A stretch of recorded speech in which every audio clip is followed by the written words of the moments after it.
बलांगीर पुईतला थाना साउंतपुर लस्तला रास्तार थिबा Bharat gas गोदामरू gas cylinder चोरी घटना 4 अभियुक्तों को गिरफ्त करिछि पुलिस। गिरफ अभियुक्त माने हेउछंती साहाज बहाल प्रेमराज पुरोहित, बुबेल सत्यनारायण नायक, बलांगीर इंदिरा नगर क्षमा सागर भोई एवं रंडा गाँव टुनु नंद। पुलिस एक टाटा एसी गाड़ी जबत करिछि। पुलिस अभियुक्तों ठारू 133 टी गैस सिलिंडर को जबत करिछि। गत शुक्रवार विलंबित राति रे साउंतपुर गाँ निकट भारत गैस गोदाम कबाट भांगी सिलिंडर चोरी करथिले माने। एही अभियुक्त माने पूर्वरु सदर थाना अंतर्गत झांकरपाली गाँ निकट भारत गैस गोदाम चोरी करथिबा सदर एसडीपीओ प्रदीप कुमार साहू सूचना दैछन्ते। गत 13 तारिख दिन राति रे किछि अजणा दुबुत भारत गैस सिलिंडर साउंतरापुर पाखरे गोटे गैस भारत गैस सिलिंडर गोटे गोदाम अछि। से गोदाम रो गैस सिलिंडर माने चोरी करथुवार गोटे इन्फॉर्मेशन आसीथिला।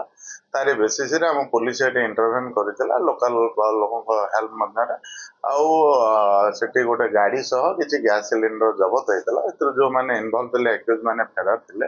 सब्सिक्वेंटली हमर पुईतला आइ हेछि आउ सदर आइ हेछि गोटे टीम टे करा हैतला। से टीम हमर रेड विभिन्न जगह रेड करके 4 जण एक्यूज को धरि देले।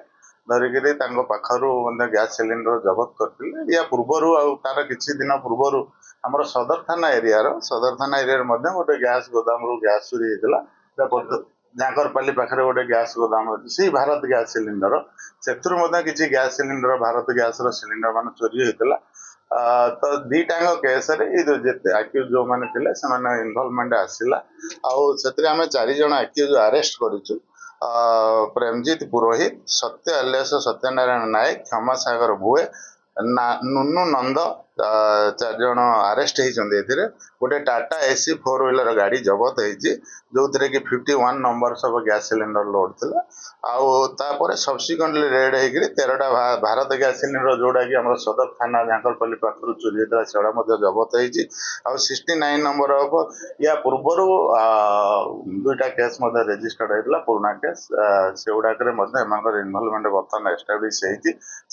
आम 69 नंबर गैस सिलिंडर जो थे कि 24टा एमटी अच्छी और 45 नंबर फिल्ड गैस सिलिंडर जबत कराई।